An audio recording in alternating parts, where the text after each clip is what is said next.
Hello and welcome back to A Life in Chapters, the podcast where we talk about books, journaling, and the mindset shifts that help us navigate life with a little more clarity and joy. I'm Alison Wood and this is episode 18, Journaling for Clarity in Decision Making.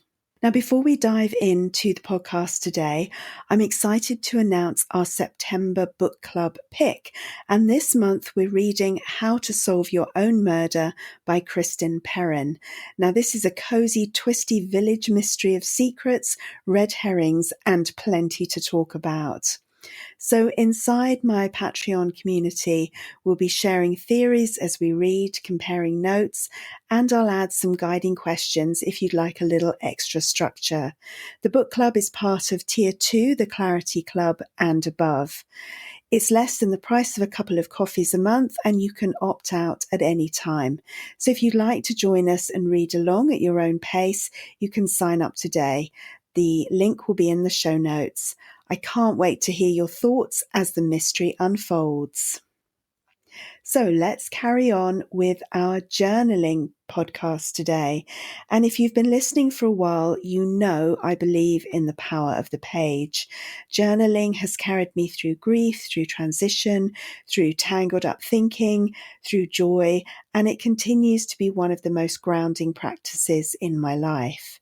So today I want to talk about a particular way journaling can help us in decision making, because we all face crossroads, don't we? Some are small. Do I take this trip? Do I join that group? Do I start a new routine? And some are life-changing. Do I leave this job? Do I stay in this relationship? Do I choose this path or that one? Now, before we dive in, just a very quick note. The journaling prompts I'll share today are for your own reflection. They are not a substitute for therapy or professional advice. If you are facing something really big or overwhelming, please reach out for the right support alongside your journaling. Think of the page as a companion, not a cure. Now, with that said, let's talk about why decisions can feel so heavy and how journaling can help us untangle the weight. Have you ever noticed how making a decision often feels harder than actually living with the outcome? And that moment of choice can feel totally paralyzing. For me, one of the toughest things has always been the overthinking. I can loop endlessly, weighing every angle, imagining every possible outcome until I'm exhausted and really no further forward. Add in the voices of other people, their advice, their expectations, even their casual comments, and suddenly what might be a simple choice becomes tangled in guilt, fear, or pressure. I remember once, this is a long time ago, but I was agonizing for weeks over whether to let go of a client. Now, on paper, it was obvious the work drained me, the energy wasn't good, and I knew deep down it wasn't right from either side. But my mind made it so complicated. What if I let them down? What if I couldn't replace the income? What if? And that's how it goes around in our minds, doesn't it? And yet, when I finally sat down with my journal and poured it out, the truth was waiting there, clearer than I had allowed myself to see. And that's the gift of journaling. It slows the swirl. It moves thoughts from the endless carousel of the mind onto paper where you can actually see them. Now, it doesn't always give you an instant answer, but it clears enough space that you can finally hear yourself. So why does journaling work so well for decisions? First, it gives your thoughts somewhere to land. When everything is in your head, it all feels equally loud. Writing quiets the noise by giving shape to each thought. Second, journaling reveals patterns. Often when I write about a decision, I realize I've been circling the same fear or the same desire again and again. Seeing it in black and white makes it undeniable. And third, and perhaps most importantly, the page is a neutral witness. It doesn't argue, it doesn't judge, it doesn't push for speed. It simply holds what you pour out. And in that holding, you often discover what you already knew, but were afraid to admit. There's also something powerful about slowing down. The mind is quick. It jumps, interrupts, rushes. Writing is slower, particularly if you write by hand. You can only form one sentence at a time. That pace invites honesty and for you to get clear. So how do you actually journal for decision making? Now, here are a few approaches that have helped me. First, the brain dump. Now write everything you're thinking and feeling about the decision without editing. That's the important part at the start. The doubts, the hopes, the what ifs, the unreasonable fears. Get it all on paper. Sometimes the act of dumping it out clears the fog enough to see the path. Next, or instead of, the pros and cons list. Now, I know this sounds old-fashioned, but there is a twist to this. Don't write what you should feel. Write what you actually do feel. Now, sometimes our lists are filled with other people's expectations.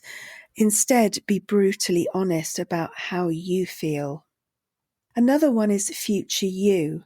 Imagine yourself a year from now looking back. What decision would that future version thank you for? Writing from that perspective can cut through short-term fear. And another one is dialogues. Now this one can feel strange, but it is powerful. Write as if the decision itself could speak. Dear Alison, here's what you need to know about me. And you'd be surprised what surfaces. You can also write back if you want to, and it can become a conversation, a dialogue. Now, you don't need to try all of these. Pick one that feels approachable and see where it takes you. If you then want to add in another one, then you can do. So let me share a personal moment where journaling helped me to decide what to do next. A few years ago, I was deciding whether to start a new creative project. Now, on the surface, it seemed foolish. I didn't have time. I wasn't sure if anyone would care, and I feared it would pull energy away from my other commitments. But the idea wouldn't leave me alone. I journaled about it one morning, intending really to talk myself out of it. Instead, what poured onto the page was a list of reasons why I needed to try. Not because it was sensible, but because it mattered to me. Looking back, I can see that writing didn't so much hand me an answer as remind me of what I already knew. The project wasn't optional. It was essential to who I was becoming. And that's the thing about journaling. It often reveals that the decision is already made somewhere inside us. The writing just clears the dust so we can see it. Now, here are some prompts you can use next time you're facing a decision. Take whichever one resonates and start writing. Now, obviously, if you're out and about or you're in the car, you can't do this right now. You could just think through these as I talk about them, or you can come back and journal later on if you wish to. The journal prompts will also be in the show notes as well as the whole transcription. So the first one is, what am I really deciding here? Sometimes we think we're choosing between maybe two jobs or two paths, but underneath we're choosing between fear and growth, between comfort and possibility. Now that doesn't always mean you have to choose the possibility or the growth, because a lot of factors come into play there, but it is an interesting thing to ask yourself and to really find out what you're choosing between. Number 2, what do I know for certain? Even when everything feels unclear, there are usually one or two things we know deep down. Naming them can anchor us as we make our decision. Number 3, what do I fear might happen? Put the fear on the page, because we can go over and over all the fears in our mind, but when we actually write it down, sometimes it shrinks when we see it clearly, or sometimes we come to a better understanding of what that could mean for us, and that again can help us decide either way. Number 4, If I trusted myself fully, what would I choose? Now write this without censoring. Let it be bold, even if it scares you. And again, it doesn't mean you have to go ahead with whatever it is, but it can help the path to decision making be much smoother. And number 5, looking back from 1 year in the future, what would I want to thank myself for?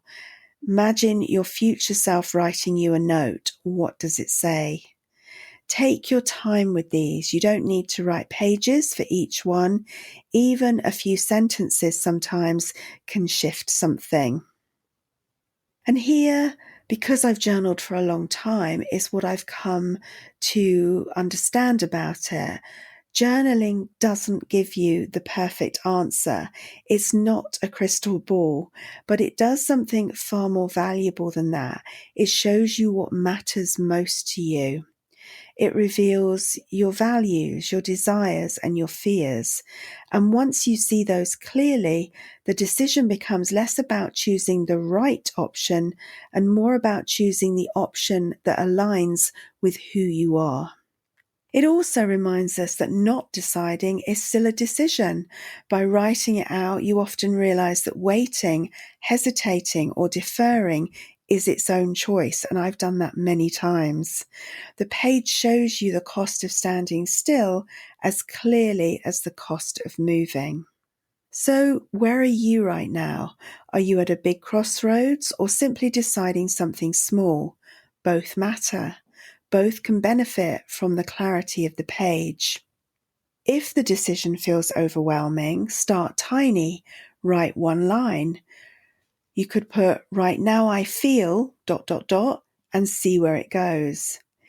If you're stuck between two paths, write a page as if you'd already chosen one. Then write a page as if you'd chosen the other.